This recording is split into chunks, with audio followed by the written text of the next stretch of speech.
What's up guys? So on this particular video we'll be discussing about Bhutan in the month of September 2025, what you should be expecting in terms of the weather, the road condition, the places that you should be visiting, the budget that you need to keep in mind for your travel to Bhutan in the month of September, what is the gear that you need to be carrying, the pros and the cons of traveling to Bhutan in the month of September 2025.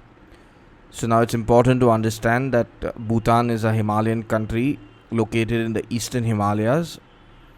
So the month of September typically marks the end of monsoon and the beginning of autumn in the Himalayas. You can expect it to rain in the first half of September, typically till the 15th or 16th of September. And this rainfall will mostly be light showers, which will happen mostly towards the second half of the day around sunset. And it's not going to be prolonged rainfall, but it'll be rainfall that will last maybe for half an hour to an hour maximum.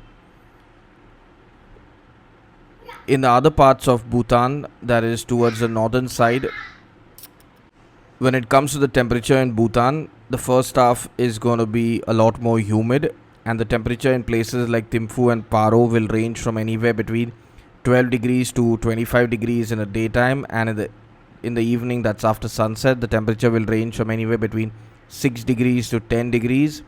While in higher altitude places like Bumatang, Pobjika and Ha Valley, the daytime temperature will range from anywhere between 10 degrees to 15 degrees in the day, and after sunset the temperature will drop to as low as 5 degrees. Now keep in mind that this temperature will vary depending entirely on the rainfall. If it rains, it will be much more cooler when it is raining, and at the same time it is going to be pretty humid in places like Phuntsholing and in Punakha, which are closer to, I would say, more tropical environment that you will find over there. Now the landscape in Bhutan is going to be lush green throughout the month of September. You'll find waterfalls here and there. There's no risk of landslides in Bhutan because the roads are very well taken care of and they're very well made along the tourist circuit, so you can rest assured that there won't be any kind of hiccups along the road. And Bhutan has it mandatory that you have to take a local Bhutanese vehicle along with a local guide. So by default in your vehicle you will have two locals with you. So no matter what, they will help you navigate through the difficult terrain if anything of that sort occurs, which is very remote and unlikely. When you're traveling to Bhutan, it's important to remember that you do not need a visa, but you will definitely need to carry your Indian passport or your voter ID, because that's the only way to get into Bhutan. You need to fill a immigration permit form, which is done in the town of Phuntsholing. Now this immigration center is open all 7 days a week, and the seamless way to go around it is to book a package with a Bhutanese or an Indian travel agency who can get you through it. If you're planning on doing it on your own, it's going to be a lot more problematic because there are a lot of hurdles and a lot of complications that you will face along the way. If you still are brave enough to do it yourself, you're free to go ahead and try doing it yourself.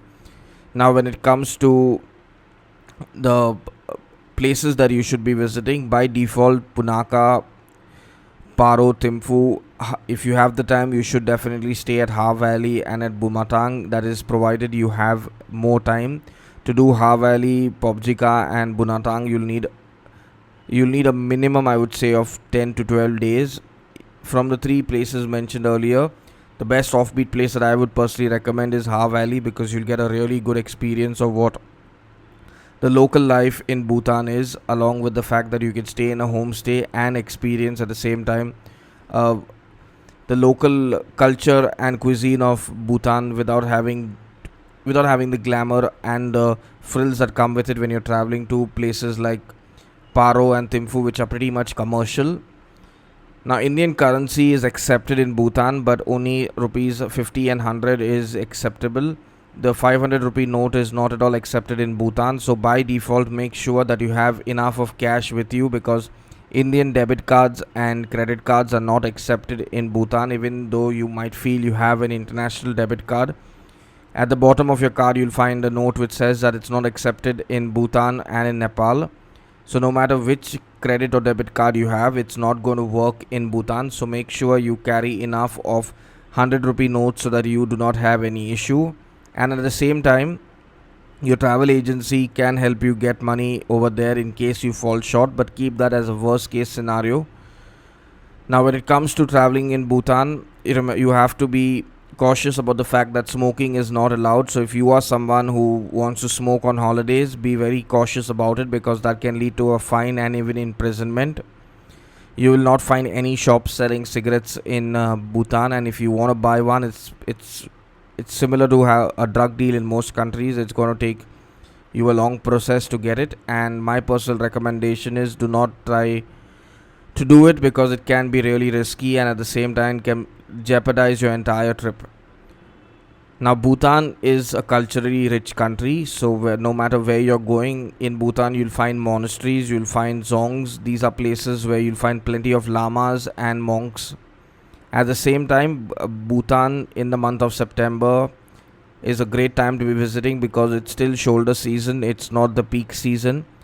The budget to travel to Bhutan for a week will range from anywhere between 35,000 to 50,000. Now, this depends entirely on the number of people that are traveling.